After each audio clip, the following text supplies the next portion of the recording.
us continue the chapter SQL commands. The second command in SQL command is insert.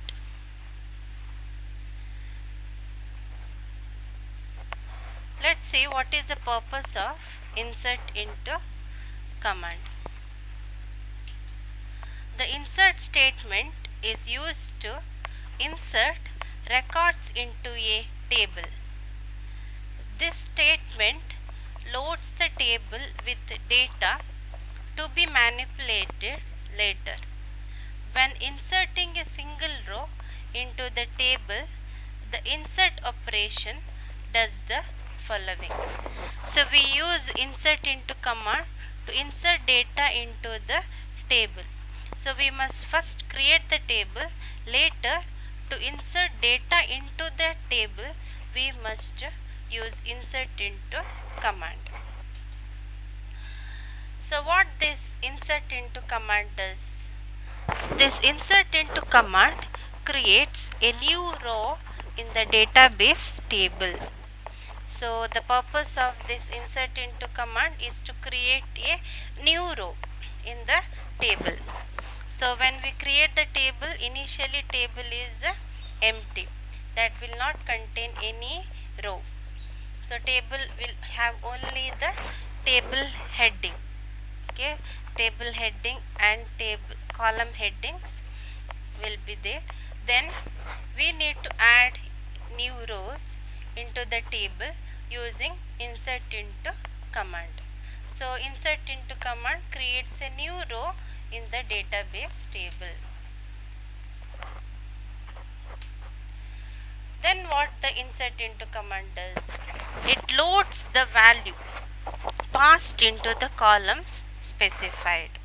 So what we mention in insert into command, the values and the column headings.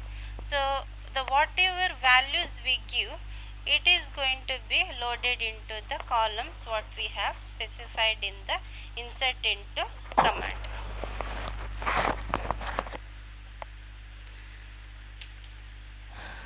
So here is a note that character data type values must be enclosed in a single quotes. So that means if there might be many different types of data when we create the table. For example, number, date and character. So we have to enclose character data in a single quote. Otherwise the table will not accept the value.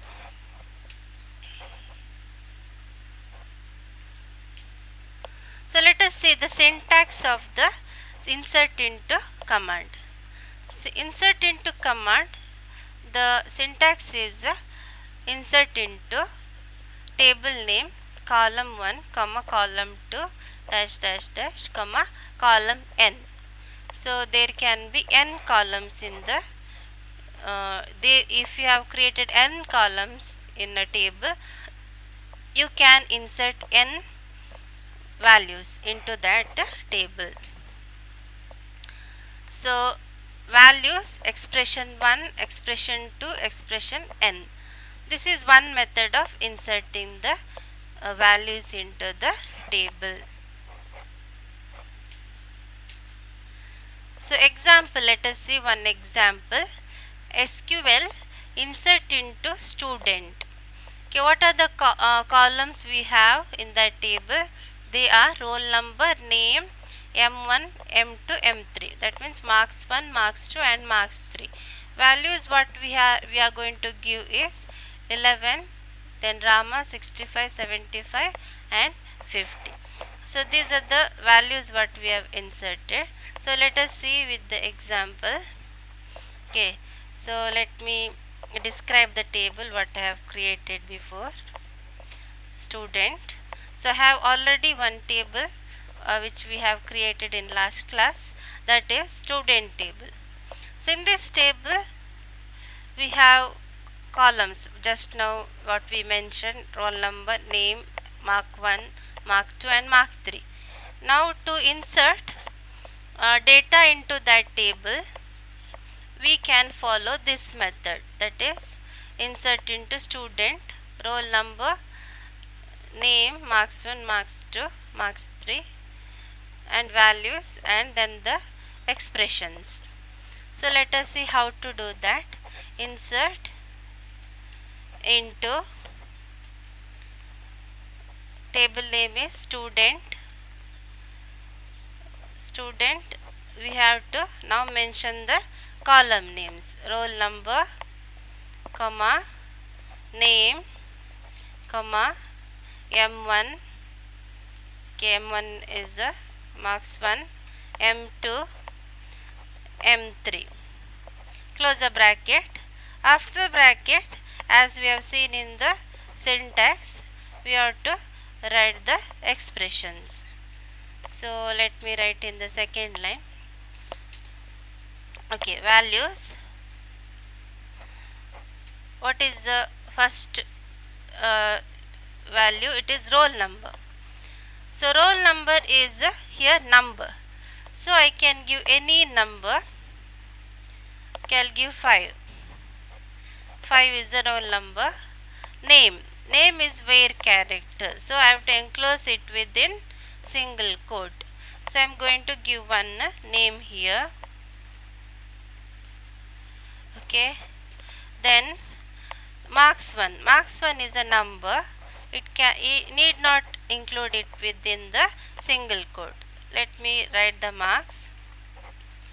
Then another marks 2 and marks 3.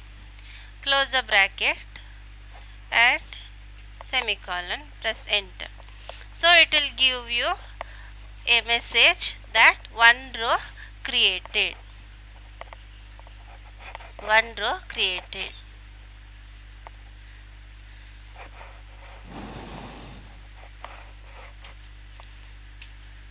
Now there is another method, that is by mentioning the column name itself along with the ampersand. This will help you to add more than one rows by executing the previous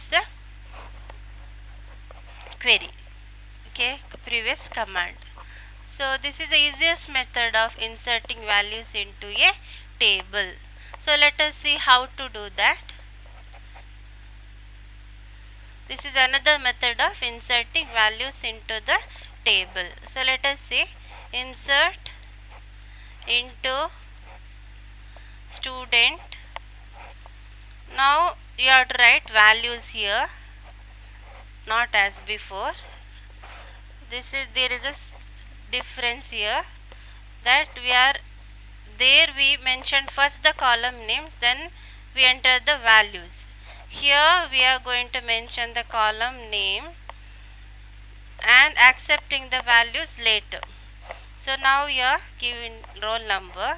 This ampersand will allow you to take the values from the user. That is known as at runtime. So you are accepting the values at runtime. So includes within single quote name, because it is a character. Okay. Then M1 is not a character, it's a number, so need not include within a single quote. And M2 and M3. Close the bracket, semicolon, press enter. See that ampersand will allow you to ask like this, okay, enter value for roll number. So it means you are asking the user at runtime. So now I am going to add one more row, that is sixth student, sixth roll number, name, okay, then marks,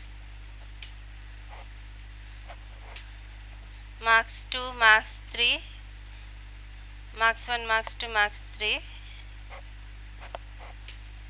So one row created. Now if you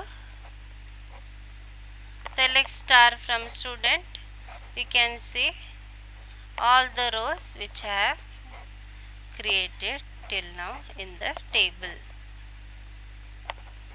So I missed the from student table. Okay. So this is another method of inserting. So here is how they have shown you the example. Okay. Thank you.